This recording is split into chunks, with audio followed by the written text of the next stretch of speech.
Bonjour et bienvenue dans cette nouvelle session de podcast Luxury Insight en partenariat avec fashionnetwork.com. Aujourd'hui, nous avons le plaisir et l'honneur de recevoir Isabelle Capron, qui est la vice-présidente du groupe Icicle. Elle va nous parler du développement du groupe Icicle en Europe, un magnifique groupe chinois. Alors, bonne journée et bon podcast. Isabelle Capron, bonjour. Bonjour. Bienvenue dans le podcast Luxury Insight Fashion Network. Vous êtes la vice-présidente internationale du groupe chinois Icicle, qui est également le propriétaire de Carven. On est très heureux de vous accueillir aujourd'hui parce que Icicle a un profil un peu différent de l'imaginaire qu'on a des groupes chinois. Mais avant de rentrer dans le détail de ce que fait ce groupe, je voulais parler avec vous un peu de votre parcours, savoir d'où vous venez, parce que vous n'êtes pas issu de l'univers de la mode. Vous avez plutôt commencé votre carrière en fait dans la grande distribution. Vous êtes originaire d'où ? Vous êtes française avec des visions internationales, c'est ça ? Vous avez raison, j'ai pas fait ma carrière dans l'industrie de la mode, mais j'ai grandi dans l'univers de la mode parce que ma mère était dans l'univers de la haute couture. C'est-à-dire ? Donc, c'est-à-dire, c'est une histoire assez personnelle. J'ai des origines orientales, arméniennes.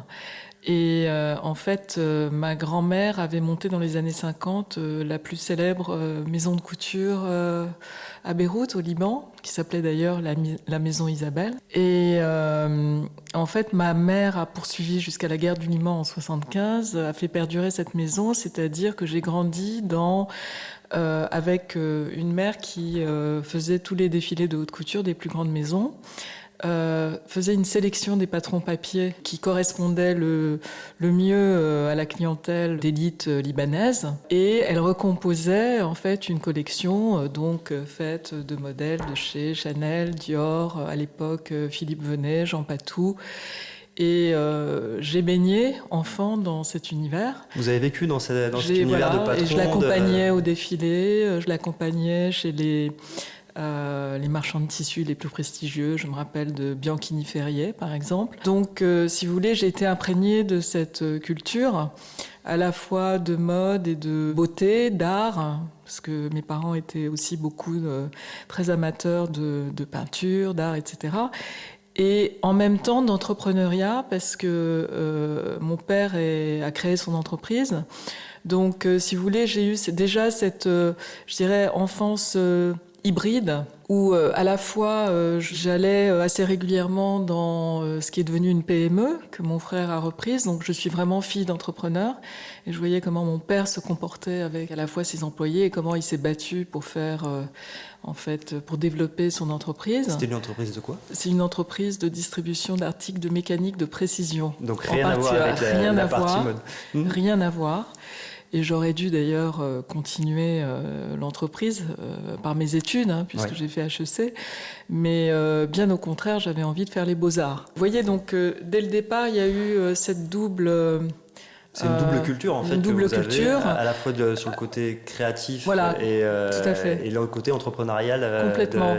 Et je pense que ça a complètement structuré la façon dont j'ai abordé la vie professionnelle, avec d'ailleurs beaucoup d'envie et d'ambition. C'est-à-dire que je trouve que travailler, c'est une des aventures de la vie. Et en fait, je suis devenue finalement... une businesswoman à profil créatif où je me suis en fait épanouie dans les business créatifs. Vous aviez envie de faire quoi quand vous l'avez dit, vous avez rejoint HEC, vous aviez envie de faire quoi en fait, allant chez très HEC? vite à HEC, j'ai choisi la filière marketing parce qu'à l'époque, c'était déjà la plus créative et puis c'était vraiment l'éclosion du marketing de grande consommation, avec toutes les méthodes américaines et les grands acteurs américains. Évidemment, il fallait aller chez Procter, Colgate, Unilever. C'est ce que j'ai fait. C'était en quelle année ça C'était début 80. Ouais. Donc c'est vraiment l'explosion aussi de ces marques-là et de ces modèles-là. Exactement, de ces modèles-là. Et c'était vraiment la seconde école du marketing. C'est-à-dire, évidemment, c'était bien d'avoir le passeport HEC, mais c'était encore mieux d'avoir le passeport Procter, Colgate, Unilever. Il y avait aussi Danone dans l'univers de l'alimentaire qui reste toujours... d'ailleurs, c'est intéressant de voir que toutes ces sociétés restent toujours d'actualité et restent des sociétés d'excellence en matière de marketing, et elles ont su se réinventer et perdurer. Et s'adapter à l'époque. Donc, et ça m'a beaucoup marqué cette expérience parce que ça a vraiment structuré à la fois ma méthode de travail, mais j'ai fait des choses extrêmement âpres. J'ai fait des stages de vente, j'étais en province. Du terrain. Beaucoup de terrain. Dans la grande distribution. Absolument, dans la grande distribution. Négocier les emplacements. Complètement. J'étais vendeuse dans l'Est de la France, dans les Cora, dans les grands supermarchés, etc. J'ai passé 6 mois à faire ça. Et ça a été une école formidable. D'exigence et puis de rigueur dans la pensée. J'ai travaillé sur toutes sortes de marques qui existent encore, parce que je pense à de la lessive, à Soupline, c'était la grande époque de l'assouplisseur. Et donc j'ai fait vraiment mes armes dans cet univers. Mais très vite, en fait, j'ai été au contact d'agences de publicité puisqu'on était un grand annonceur pour les agences. Et j'ai compris qu'en fait, j'avais envie d'être de leur côté. Qu'est-ce que vous avez appris justement dans la grande distribution finalement Qu'est-ce que vous parliez de rigueur? C'est pas forcément en adéquation avec le côté créatif et les beaux-arts dont vous parliez initialement. Qu'est-ce que vous avez appris? Qu'est-ce qui vous a plu dans cet espace-là? Écoutez, j'ai appris l'art de commercer avec toutes sortes de publics. J'ai appris aussi, je dirais, ce que j'avais déjà vu avec mon père entrepreneur, c'est-à-dire l'importance de tous les niveaux dans l'entreprise et de la nécessité de créer du lien avec toutes sortes de profils dans les entreprises. J'ai été aussi confrontée à des métiers difficiles, ce qui avait été déjà le cas, puisque à HEC, à l'époque, on devait faire un stage ouvrier. Et j'avais réellement fait un stage ouvrier dans une usine en Allemagne. D'accord. J'avais trié des roulements à billes pendant 3 mois, donc au contact d'ouvrières. Et je dois dire que ça m'a beaucoup marqué. Et donc, j'ai appris la chance de faire des études. Ça m'a ouvert, je dirais, sans doute une conscience sociale. Et puis, l'importance de la reconnaissance et de l'intérêt porté à toute personne dans l'entreprise. Ouais.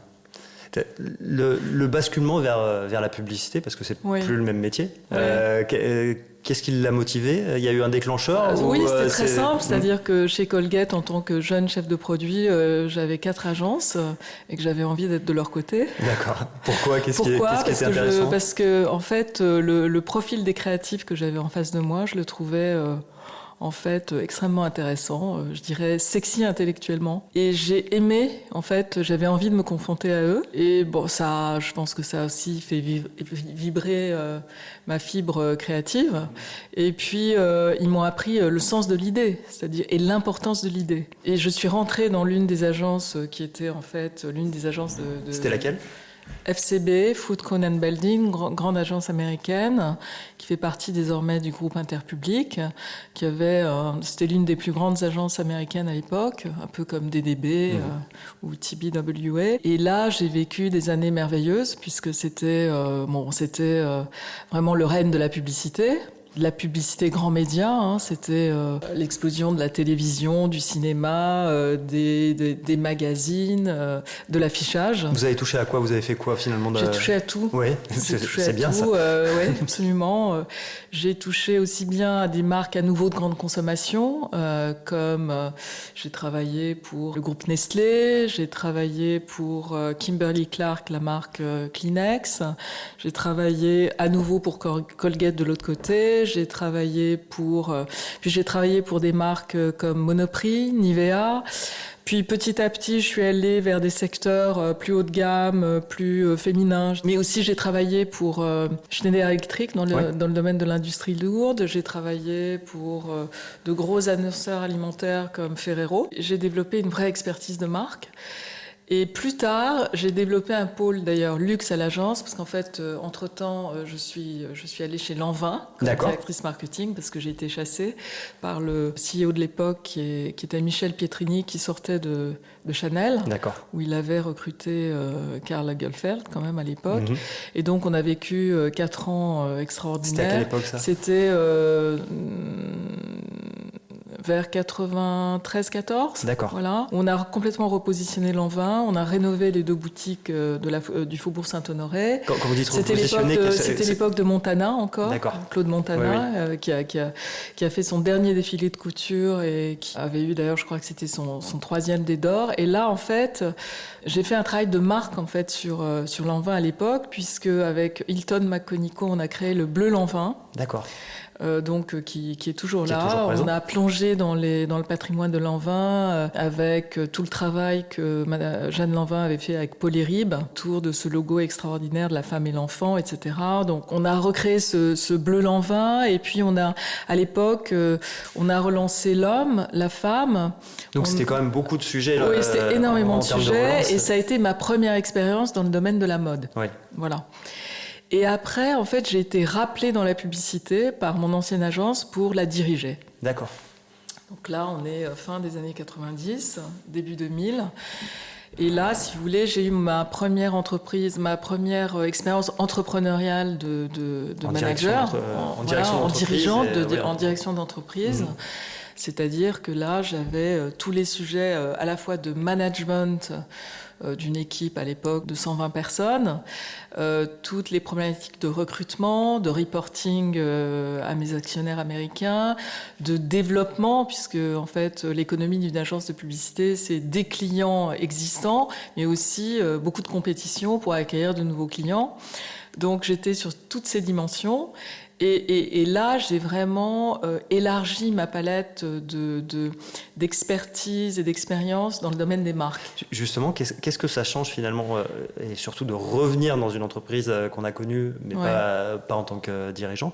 Qu'est-ce que ça change, le changement de passer une marche, de passer 2 marches, je ne sais pas. Mais quel était le challenge pour vous, personnel, à cette époque-là ? Alors, vous avez raison d'utiliser le mot challenge parce que j'adore ça. De façon générale, je pense que dans la vie, le vrai risque, c'est de ne pas prendre de risques. Et d'abord, j'ai été, je pense, flattée que mon ancien patron vienne me rechercher pour diriger l'agence. C'était une preuve de confiance. Et puis, à l'époque, il y avait peu de femmes dans le domaine. Et donc, j'ai pris ça réellement comme un challenge. Les créatifs, c'est une population assez masculine en plus. Ouais.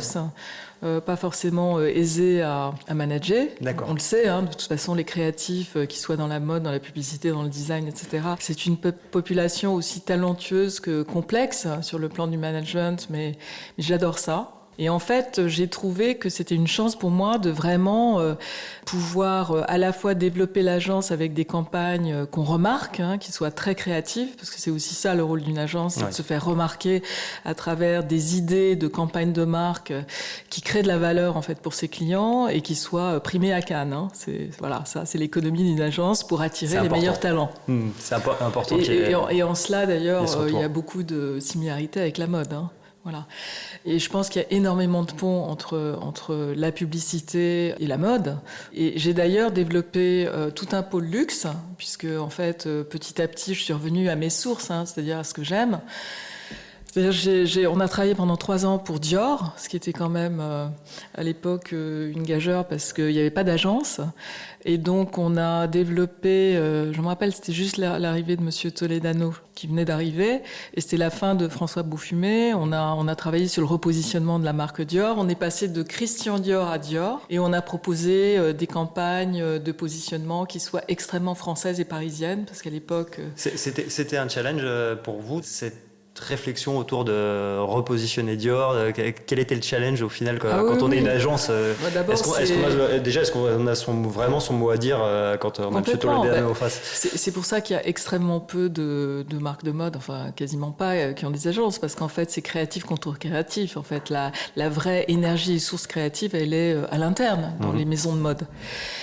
C'est un peu différent pour Icicle, je vous en parlerai, qui est plus une marque conceptuelle, mais où il y a aussi une directrice artistique. Mais le challenge, c'est la valeur ajoutée, c'est de dire qu'on va vous apporter quelque chose que vous n'avez pas en interne, ou un point de vue, une réflexion, etc.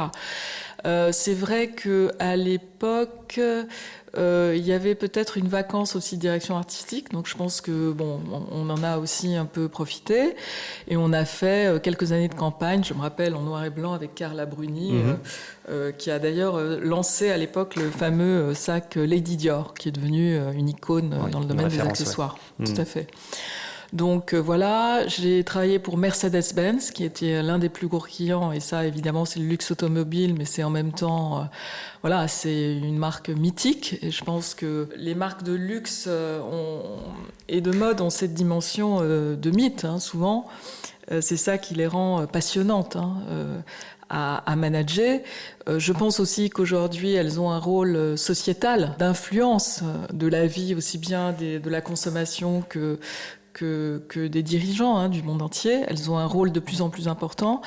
Et j'ai développé petit à petit une passion pour les marques, en fait, parce que je trouve que c'est un terrain d'expression et de jeu extraordinaire. Durant ces rencontres-là, il y a des gens qui vous ont marqué par leur vision, par leur choix, par leur stratégie, par leur charisme, je ne sais pas. Alors, j'ai le souvenir de Lindsay Owen-Jones chez Lanvin, parce qu'il était à l'époque co-actionnaire, avec Henri Racamier qui venait de quitter LVMH. Et je me rappelle de sa puissance, sa capacité à aller droit au but, sa simplicité aussi dans l'analyse, sa simplicité et sa vitesse d'analyse des sujets, et son instinct. Donc il m'a énormément frappé. C'est marrant, c'est intéressant. Un grand décideur, c'est aussi l'instinct. On pourrait penser, vous qui êtes passé par HEC Proctor, non, vous dites, oui, il y a le cadre, mais il y a aussi l'instinct. Je crois beaucoup à la combinaison des deux cerveaux, cerveau droit, cerveau gauche. Je crois que tous les grands leaders ont ça en eux. Il y a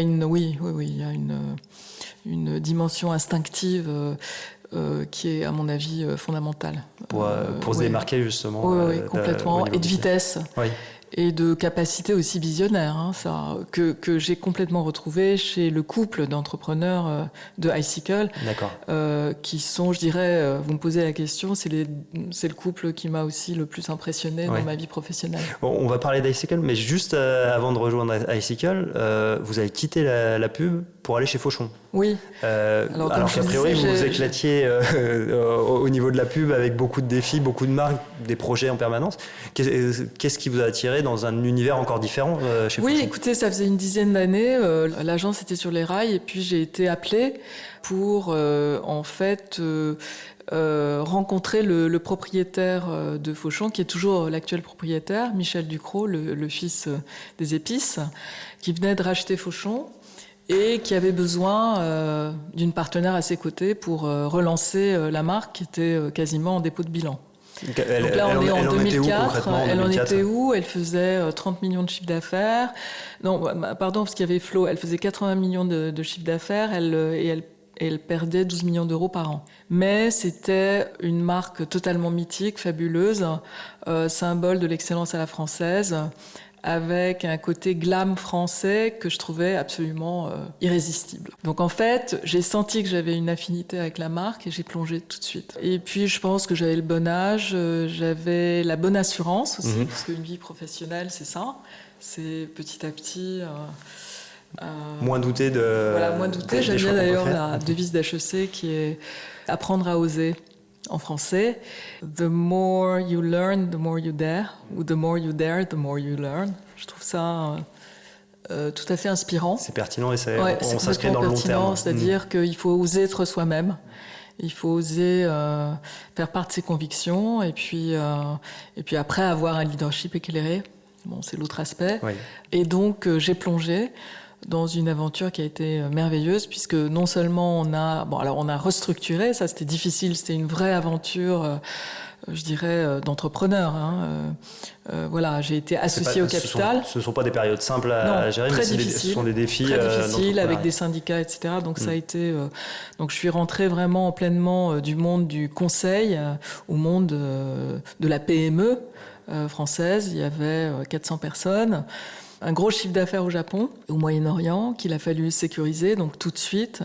Et puis, très rapidement, un repositionnement très audacieux sur l'idée qu'il fallait en refaire le leader contemporain du luxe alimentaire français. C'était une dame qui avait vieilli dans un secteur qui est très Old France. Hein. Et en fait, je lui ai donné un coup de jeune. Je reviens à la mode puisque ce que j'ai fait, c'est que j'ai mis de la mode dans la gastronomie. C'est-à-dire, vous avez des exemples ? C'est-à-dire que j'ai fait une rencontre aussi... j'en parle, c'était en fait mon John Galliano ou mon Alessandro Michele, oui. C'était Christophe Adam, oui. Qui depuis a lancé sa marque Éclair de Génie, qui est un génial créatif dans le domaine de la pâtisserie, mais plus. Ensemble, en fait, on a développé des collections, aussi bien de sucré et de salé, et qui ont fait fureur. Chose qui n'existait pas chez Fauchon auparavant. Pas du tout, pas du tout. Donc on a fait des collections, on a réintroduit de la couleur, des goûts, des saveurs, et puis on a développé aussi, on s'est beaucoup interrogé sur les tendances des nouvelles générations, hein, parce que moi ce qui m'intéresse d'ailleurs globalement, c'est d'être en prise avec mon époque. Je trouve que c'est important pour un dirigeant d'être branché sur son époque, de comprendre ce qui se passe. Et à l'époque, il fallait mettre du fun dans Fauchon, il fallait mettre du snacking, il fallait mettre du glamour. Mais il y a des cahiers de tendance pour l'alimentaire comme ça de jeunes générations. Il y a des cahiers de tendance comme ça pour l'alimentaire ou c'est justement quelque chose que vous avez dû créer On l'a créé in-house parce qu'il n'y avait pas suffisamment de moyens à l'époque. Donc on a dû faire tout ça avec une grosse économie de moyens parce que la société perdait énormément d'argent. Donc il a fallu, si vous voulez, à la fois restructurer et relancer. On a développé un concept qui était Paris on your lips, qui était une façon de synthétiser en fait tout ce qu'est Fauchon, c'est-à-dire que c'est un morceau de Paris qui voyage dans le monde entier. On a refait toute l'identité de la marque. On a complètement rénové la place de la Madeleine. Avec une identité d'ailleurs là aussi inspirée de la mode puisque c'était noir et blanc comme le fameux logo de Fauchon. On a utilisé le logo comme une marque de mode d'ailleurs et on a rajouté ce rose fuchsia qui existait dans le patrimoine de la marque qui a 130 ans, hein. C'est une marque qui est née en 1886. Donc là aussi c'était un travail proche de la mode et on a fait du rose fuchsia le symbole en fait, le symbole de la marque. J'avais beaucoup à l'époque été inspirée par le travail de Saint-Laurent, oui. Voilà, qui était une des marques aussi que j'avais beaucoup côtoyée dans mon enfance avec ma mère. Donc les inspirations, elles étaient quand même vraiment liées à l'univers de la mode et à ce qui pouvait se faire au niveau marketing et d'ailleurs, je pense aussi que si vous faites un bon travail en matière de publicité, vous faites souvent des disruptions, c'est-à-dire que vous sortez une marque de son univers. Je pense à Absolut Vodka, qui est un cas publicitaire extraordinaire, c'est-à-dire on a fait de la vodka un objet de mode. Oui. Ce travail que vous avez fait, ça a permis de relancer Fauchon. Vous quittez la maison en 2012. Elle est dans quelle situation ? Elle est complètement restructurée. Elle est revenue à l'équilibre et bien au-delà, parce qu'on commençait à gagner de l'argent. Donc elle était assainie, relancée. On avait énormément redéployé le Moyen-Orient et surtout le Japon. Donc j'avais d'ailleurs, grâce à Fauchon, découvert l'Asie et le Japon, je précise, qui est très différent de la Chine. Et donc je pars avec le sentiment du travail accompli, de la mission accomplie. Et c'est là que vous rejoignez Icicle. Voilà, et c'est là que, pensant faire une pause, je suis rattrapée par, une chasseuse de tête qui me connaissait depuis longtemps et qui me propose, un jour de façon très inattendue, de rencontrer un couple de Chinois qui vient de Shanghai, qui est à Paris et qui voudrait rencontrer des talents. Voilà. C'est comme ça que je les ai rencontrés. D'accord. Donc là, on est en novembre 2012. Je les rencontre et je crois qu'il y a un coup de cœur mutuel. Et là, je dois dire, je me rappelle très bien de cette rencontre. Elle a commencé par les mots suivants.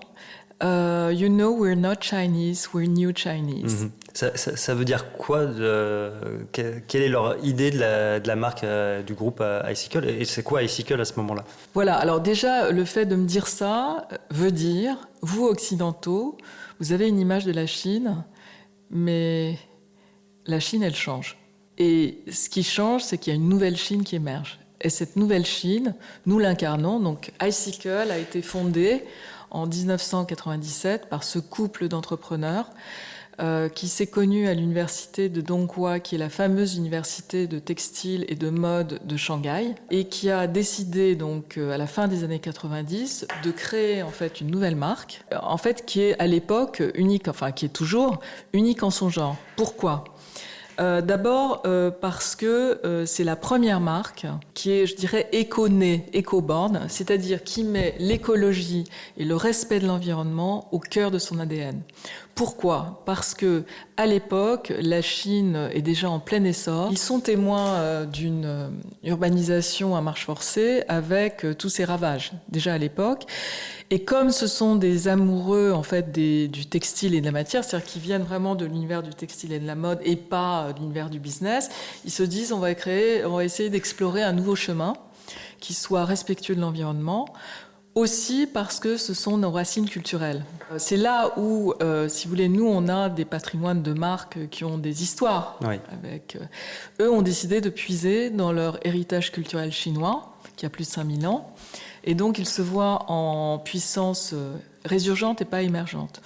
Donc, comme cette Chine libère aussi les énergies entrepreneuriales, ça c'est tout l'effet Deng Xiaoping depuis 1986, en fait ils sont portés par la possibilité de créer des entreprises, de pouvoir se lancer réellement. De pouvoir se lancer, ils sont portés par l'essor incroyable de la Chine et des classes moyennes, l'enrichissement en fait des classes moyennes chinoises, qui et je dirais un développement qui, sur le plan de l'échelle, est unique au monde. C'est-à-dire cette accélération folle, vitesse, et passage d'une classe moyenne qui passe de 100 à 500 millions, et dont on dit qu'elle va encore doubler dans les 10 ans qui viennent. Cette classe moyenne, ils ont réussi à leur parler directement avec ce discours de marque responsable sur l'histoire de la Chine. Ils ont réussi à leur parler alors qu'effectivement déjà les marques européennes, américaines tentaient de parler à cette classe émergente.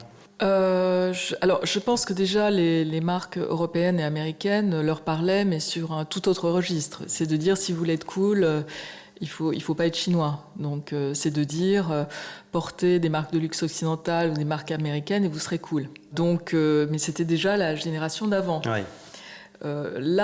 Si vous voulez, depuis 2010, en fait, il y a les nouvelles générations de Chinois qui, en fait, sont très fiers de la Chine et qui ont envie de porter leur marque.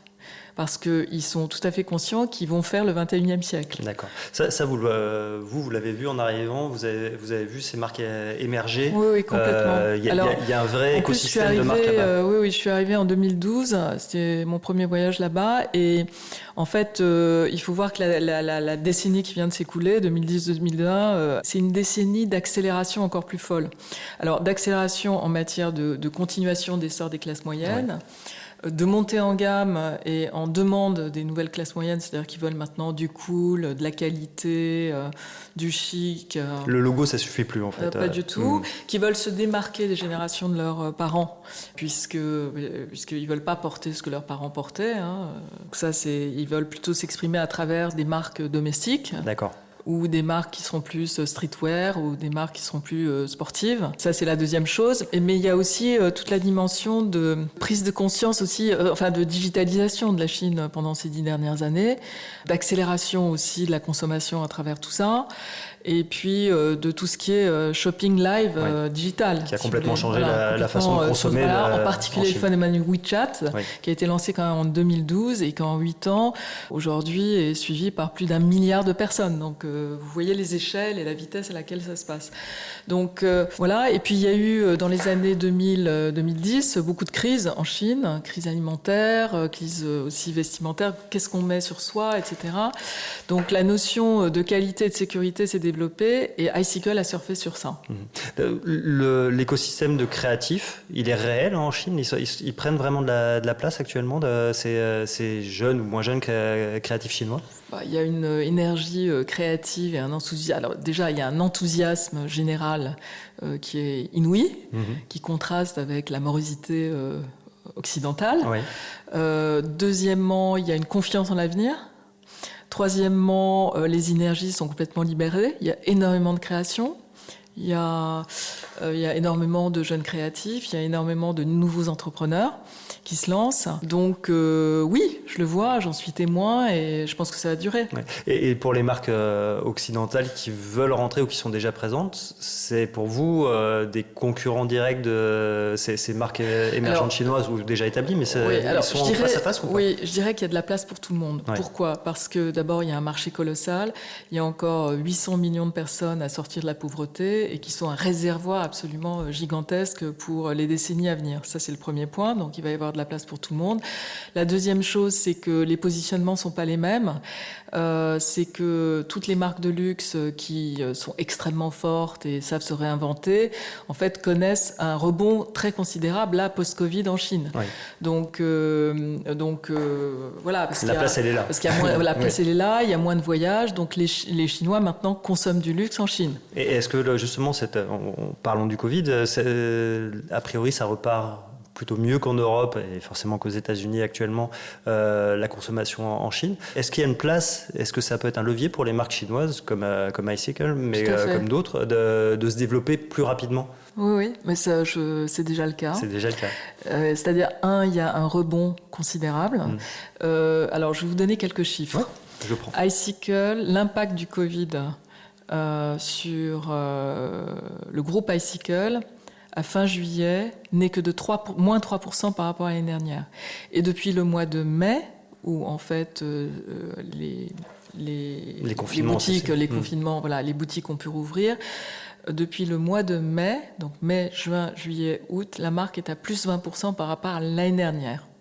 Donc elle a retrouvé en fait son rythme de croisière puisque c'est une marque qui, depuis que je la connais, progresse entre 20 et 25% par an. Le groupe fait combien à peu près en activité ? Le groupe, 290 millions de chiffre d'affaires, 2800 personnes, près de 300 boutiques dans 98 000 villes en Chine. Un centre de design qui a été créé à Paris en 2013, on était 2, on est 60, et l'année prochaine on sera 100. C'est une belle croissance. Vous, votre rôle, c'est pas seulement la France, c'est l'international. Quel est dans le contexte actuel, quel est le potentiel international d'une marque comme iCycle, du groupe iCycle ? Alors, premièrement, la vision des fondateurs, elle est dès le début internationale. C'est-à-dire que c'est pas du tout une marque ethnique, c'est une marque qui a un style complètement international. Son point de différence, c'est vraiment son approche naturelle et durable de la mode. Donc on pourrait dire qu'avant tout autre, elle a inauguré un nouveau segment dans la mode. Elle a voulu le faire à l'échelle industrielle, ça c'est une grande différence. C'est celui de l'éco-fashion, haut de gamme. On pourrait dire éco-luxe, on peut dire slow fashion, on peut dire clean fashion, on peut dire... Et bien avant les marques occidentales, en fait, ils se sont dit comment on peut... contribuer au verdissement de l'industrie de la mode. Et ça, on est en 97. Donc, je rappelle que Stella McCartney, on est en 2001, donc bien avant, et qu'on parle vraiment d'écologie depuis quelques années dans le domaine de la mode seulement, alors que c'est l'une des industries les plus polluantes. Dans l'univers de la gastronomie, que j'ai bien connu, ça a commencé dans les années 80 avec Carlo Petrini et le mouvement Slow Food. Et après, évidemment, ça a contaminé l'énergie, l'air, etc. Mais la mode, c'est un phénomène assez récent. Alors évidemment, aujourd'hui, tout le monde ne parle que de ça. Mais il y a peu de marques qui le font profondément et sur une base industrielle, ce qui est le cas du groupe iCycle. Un des éléments, vous avez eu des campagnes en Asie, mais aussi en Europe. Il y en a eu une avant le confinement à Paris. Là, vous avez une expo aussi avec un film associé. Le slogan, c'est Made in Earth. Made in Earth. Made in Earth. C'est pourquoi c'est dire volontaire ou c'est pour ne pas mettre Made in China? C'est une très bonne question. Alors, quand je suis arrivée, on a fait avec les fondateurs un travail de positionnement de la marque. Comme je vous disais, c'est une marque qui est plus sur le positionnement du luxe accessible. Donc, on n'a pas de tête d'affiche, si vous voulez, en matière de directeur artistique, même si on en a une qui vient d'être nommée. Qui s'appelle Bénédicte Laloux, qui vient de très belles maisons comme Chloé, Lanvin, Céline.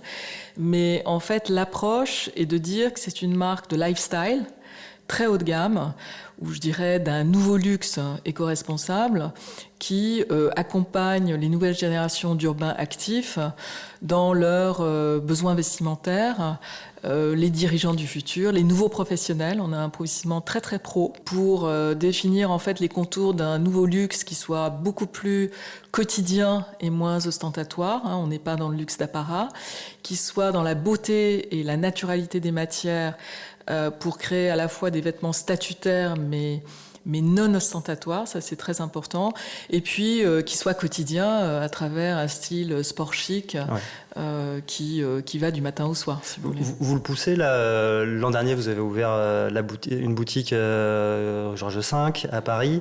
35 avenue Georges V. 35 avenue Georges V. L'année prochaine vous avez une autre boutique qui doit ouvrir à Paris. 50 Faubourg Saint-Honoré. 50 Faubourg Saint-Honoré. Oui. Vous poussez à l'international, il y a l'ambition d'être beaucoup plus visible. Tout à fait. D'ailleurs, Icicle, qui veut dire pureté, un stalactite en anglais, le nom a été tout de suite international. Bon, il y a aussi l'idée que c'est la pureté de Ice et le cycle Nature, donc qui est contenu dans le logo, qui dit tout. Made in Earth, ça veut dire littéralement fait avec des matières naturelles qui viennent de la terre, du monde végétal ou animal, et ça veut dire aussi fait avec les talents du monde entier, puisque depuis la création en fait du centre de design en 2013, la volonté des fondateurs était de faire au fond aussi une forme de fusion fashion, c'est-à-dire de dire pour réussir sur le plan international, il faut qu'on mélange les talents. C'est-à-dire, il faut que nos équipes chinoises se frottent en fait aux talents français. Alors, ils ont choisi Paris, Dieu merci, après avoir évalué Londres, Milan et même New York à l'époque, parce que c'est la capitale de la mode, parce que c'est là où sont les talents, et parce que les talents, non seulement en matière de couture, d'ateliers, de création, mais aussi d'architecture commerciale, puisqu'on a un studio d'architecture avec des talents qui viennent de chez Vuitton ou Lacoste. On a un studio d'image de marque aussi, qui a conçu ce concept Made in Earth. C'est aussi toute l'image de la marque qui a été en fait appliquée d'abord en Chine et qui maintenant se déploie à l'international. Et on est en train de créer un studio accessoire, un studio homme. Donc la France, en fait, c'est de la France que l'influx créatif et la direction créative va. Donc à Paris, là, dans peu de temps, vous serez 100, avec justement des gens d'un peu partout. Alors on sera 100 entre le centre de design et les équipes retail, parce que donc on a 2 entités, un centre de design qui se développe, qui est avenue Raymond Poincaré à Paris, et le retail qui va lui aussi se développer avec plusieurs adresses et un plan Europe qu'on a déjà développé et qu'on va mettre en musique en fonction aussi de la situation. J'imagine. Mais c'est sûr qu'on a des ambitions européennes. C'est quoi l'ambition européenne ? L'ambition européenne, c'est d'ouvrir à 5 ans une vingtaine d'adresses. Londres, Milan, l'Allemagne aussi, parce que c'est un pays qui nous intéresse par rapport aussi au style de la marque. L'Italie, l'Angleterre, mais aussi évidemment projet majeur l'e-commerce, et puis les grands magasins, et puis les e-tailers. Voilà. Donc vraiment une accélération de l'activité. Absolument. Autre activité dans le groupe, vous avez repris Carven il y a 2 ans maintenant. La marque en est où ? Quels sont les projets pour la marque ? Voilà, donc le groupe Icicle a repris Carven il y a 2 ans pour, en fait, dans une logique de groupe. Alors c'est important parce que, donc en fait, pour avoir une marque d'origine chinoise, Icicle, mais au style international, qui a un potentiel international, à travers son concept, qui est complètement le concept du moment, et sa dimension, intemporelle dans le style, et de compléter en fait ce potentiel par une marque ultra parisienne, très couture, très easy couture d'ailleurs, fraîche couture, qui est Carven, qui avait été formidablement relancée avec le travail de Guillaume Henry, qui est encore très présent dans les mémoires, et de la développer en Chine dans un premier temps, parce qu'il y a un appétit de consommation et de marques françaises qui est énorme. Et grâce en fait au développement et aux revenus générés par la Chine, de la redévelopper à l'international. Et d'ailleurs, 2 ans après, même si on prend notre temps sur la partie française, sur le plan du recrutement du directeur artistique. Pour l'instant, vous n'avez personne donc, pour l'instant, en fait, on a une équipe très solide sur place, avec une direction du prêt-à-porter, un studio où on a gardé tous nos talents, en particulier un atelier de couture et des designers qui sont du plus haut niveau, qui sont restés, parce que le groupe iCycle a aussi maintenu les emplois, hein, je tenais à le dire, c'est pour ça aussi qu'ils ont remporté, voilà, c'était le chevalier blanc. Donc ils n'ont pas démantelé la marque. Aujourd'hui, la situation est la suivante, c'est que la marque se développe déjà beaucoup en Chine, puisqu'il y a déjà 5 boutiques Carven qui fonctionnent très très bien en Chine. Shenzhen, Chengdu, 2 à Shanghai, dont une qui ouvre à Plaza 66 oui. le 15 septembre. Et puis Pékin, à Xingkong Place. Donc déjà 5 adresses en Chine qui marchent très bien, en tout cas celles qui existent, où on voit que le style fraîche couture de la marque. Il y a une adhésion de la clientèle locale. Absolument. Il y a des valeurs communes en fait aux démarques, qui est le fait d'utiliser des produits respectueux de l'environnement, qui était aussi dans l'ADN de Madame Carven, oui. parce qu'elle avait un rapport à la nature très fort. Une marque qui est très intemporelle, l'autre qui va être beaucoup plus gaie, colorée, avec un fashion statement beaucoup plus marqué. Donc une complémentarité qui commence à bien fonctionner en Chine. Et donc on est très confiant pour l'avenir, sachant que en France, il va y avoir aussi une actualité, puisque mi-2021, la marque va rouvrir son premier flagship, donc qui va être la vitrine du nouveau Carven, aux 6 ronds-points des Champs-Élysées. Très bien. Donc ça va être le coup d'envoi de la renaissance en France de Carven. Exactement. On a noté la date. Ce sont de bonnes nouvelles. Ce sont de bonnes nouvelles pour la... Par rapport à l'actualité, juste pour finir, on est dans un contexte un peu particulier, des Fashion Week qui sont un peu malmenés, on va dire. Vous, comment vous percevez cette période-là ? Quelle est votre vision du secteur du luxe et du luxe accessible ? On devait faire un défilé au mois de février dernier dans notre magasin. On l'a annulé bien avant les autres parce qu'on a été aux premières loges, puisque tout s'est arrêté le 23 janvier en Chine. La marque n'a jamais eu une approche de ce type-là, puisqu'elle n'a jamais défilé. Donc notre intention n'était pas de défiler. Notre approche par rapport à ça, c'est de dire qu'il faut être prêt pour défiler. Je pense que le secteur de la mode et des marques de luxe est depuis quelques années complètement en train de prendre conscience des problématiques d'éco-conscience, hein, et de façon de créer, de produire et de distribuer. Les rythmes sont revus. Non, je pense je pense que le Covid a vraiment accéléré quand même la prise de conscience. On sent bien que là, dans la prochaine Fashion Week, il va y avoir un mix entre digital et physique, et que il me semble que tous les grands designers des grandes marques de luxe ont à cœur d'intégrer tout ce qui s'est passé pour la suite. Donc je suis très confiante. Et je pense que c'est un secteur qui va toujours avoir besoin de glamour et de paillettes, mais que certains excès vont disparaître. Isabelle Capron, merci pour cet entretien. Merci à vous. C'est ainsi que se termine ce podcast Luxury Insight Fashion Network. À très vite pour une nouvelle écoute.